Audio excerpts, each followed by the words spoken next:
Hello student, मैं विवेक VK Upadhyay classes से। आज हम लोग पढ़ेंगे पास्ट टेंस का पहला पार्ट, सिंपल पास्ट टेंस। ठीक है, तो सिंपल पास्ट टेंस की पहचान हिंदी में कैसे करेंगे। अगर कोई भी सेंटेंस हिंदी में लिखा हो तो उसकी पहचान कैसे करेंगे।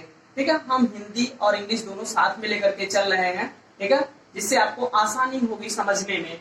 ठीक, देखा जाए अगर हिंदी सेंटेंस के अंत में ता था, ती थी, ते थे अथवा मतलब और वाक्य के अंत में या, ई, ये आदि आए तो उसे हम क्या बोलते हैं। वो जो सेंटेंस होगा वो सिंपल पास्ट टेंस का सेंटेंस होगा। आइए एग्जांपल देखते हैं। जैसे एग्जाम्पल देखा जाए, जैसे मैं बचपन में क्रिकेट खेलता था, था है ना, था। तो ये सेंटेंस किस टेंस का है, सिंपल पास्ट टेंस का। ये पहला एग्जाम्पल। अच्छा, दूसरा एग्जाम्पल देखा जाए, मैंने यह कलम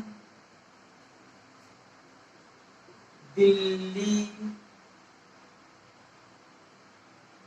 से लिया।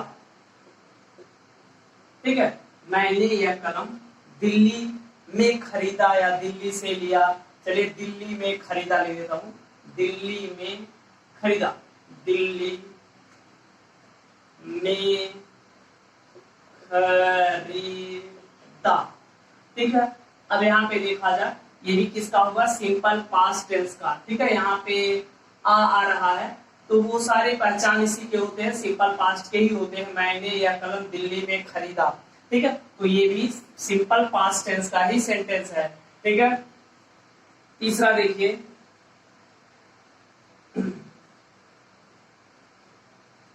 वह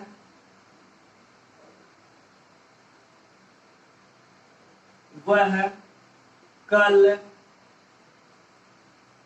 यहाँ आया, है ना, आया। वह कल यहाँ आया मतलब कोई आदमी है जिसके बारे में बात हो रही है।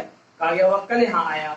ठीक है, तो ये आया या आ गया, तो ये कौन सा होगा, सिंपल पास्ट का सेंटेंस होगा। ठीक है, अब ये नहीं, यह वह कल यहाँ आया था, ऐसा नहीं। अगर था लगा देंगे तो टेंस चेंज रहेगा, या था, ये थी नहीं होना चाहिए, आया।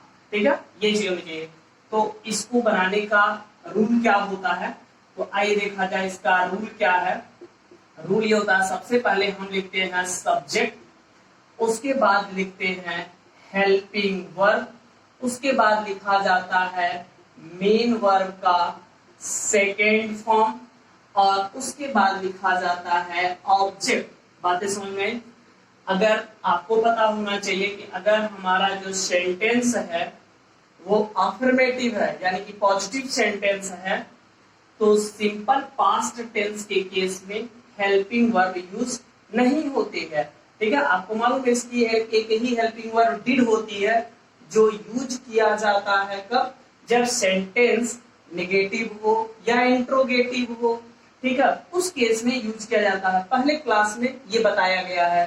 ठीक है, आइए देखा जाए, जैसे यही है पहला वाला एग्जांपल देख लिया जाए। पहला, मैं बचपन में क्रिकेट खेलता था। ठीक है, तो लिखा जाएगा आई प्लेड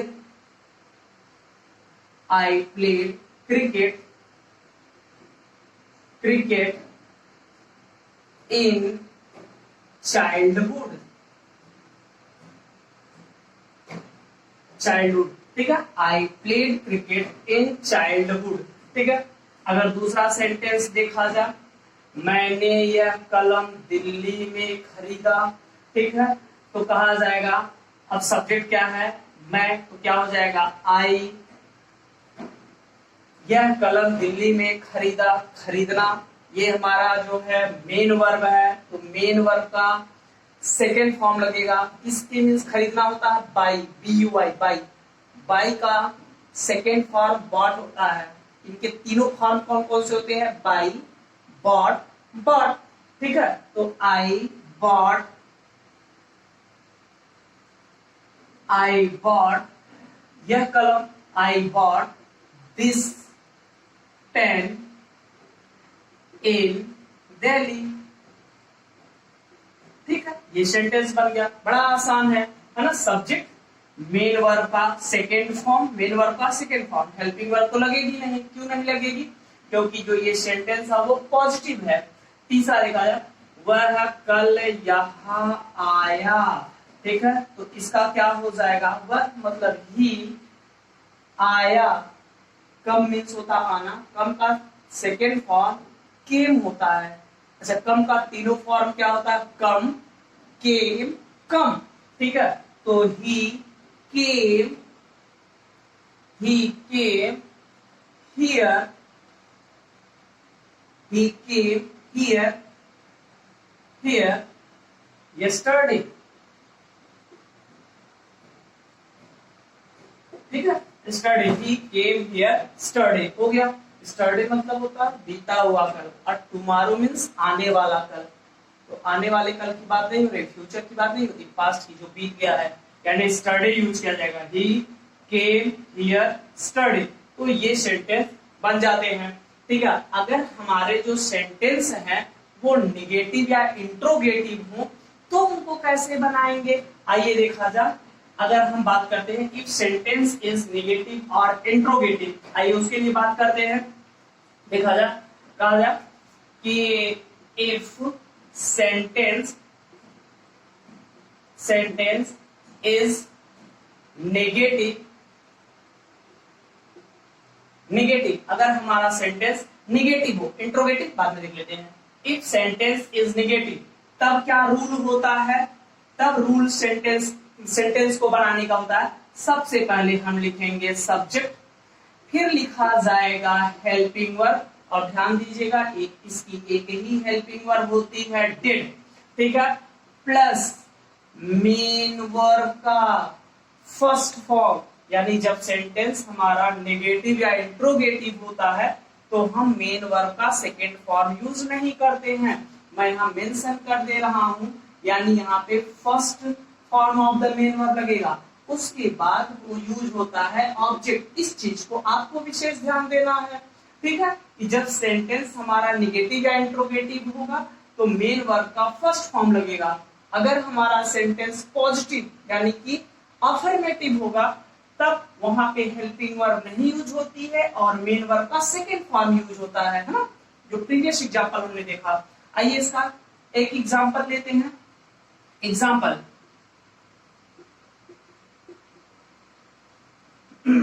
देखा जाए।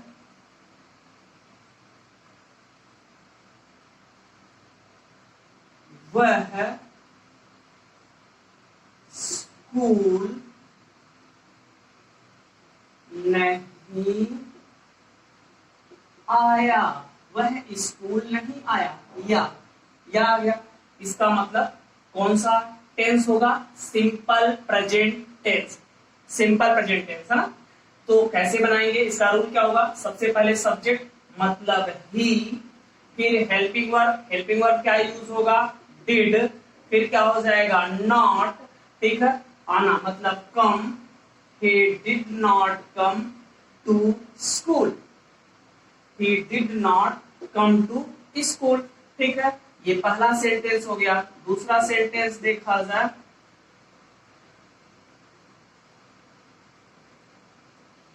वह नहीं पढ़ता था, वह नहीं पढ़ता था, है ना। अगर मान लीजिए किसी बच्चे का नंबर कम आ जाता है तो दूसरे बच्चे क्या बोलते हैं उसके बारे में? वह नहीं पढ़ता था, तभी तो नंबर कम आए। तो वही वाला सेंटेंस होगा, नहीं पढ़ता था, ठीक है, था। और नेगेटिव सेंटेंस है तो कैसे बनेगा? इसी के अकॉर्डिंगली सबसे पहले सब्जेक्ट क्या होगा? ही, हेल्पिंग वर्ब क्या होगा, डिड, ही डिड नॉट, ठीक है, पढ़ता था, study, he did not study, ठीक है। तो ये चीजें हो गई इसके बारे में। अब नेक्स्ट एग्जांपल देखते हैं। आइए देखते हैं, इफ सेंटेंस इज इंट्रोगेटिव, अगर सेंटेंस इंट्रोगेटिव हो तो क्या रूल होता है, रूल होता है पहले क्वेश्चन वर्ड, फिर हेल्पिंग वर्ब, हेल्पिंग वर्ब क्या यूज करते हैं, डिड, है ना, सिंपल पास्ट टेंस की हेल्पिंग वर्ब डिड होती है, plus subject plus main verb का फर्स्ट फॉर्म प्लस ऑब्जेक्ट, कब, जब सेंटेंस इंट्रोगेटिव होता है तब मेन वर्ब का फर्स्ट फॉर्म। ओके, एग्जांपल देखा जाए। पहला एग्जांपल, क्या वह सो गया, क्या वह सो गया, इंट्रोगेटिव सेंटेंस, या रहा है, इसका मतलब ये सिंपल पास्ट टेंस का सेंटेंस है।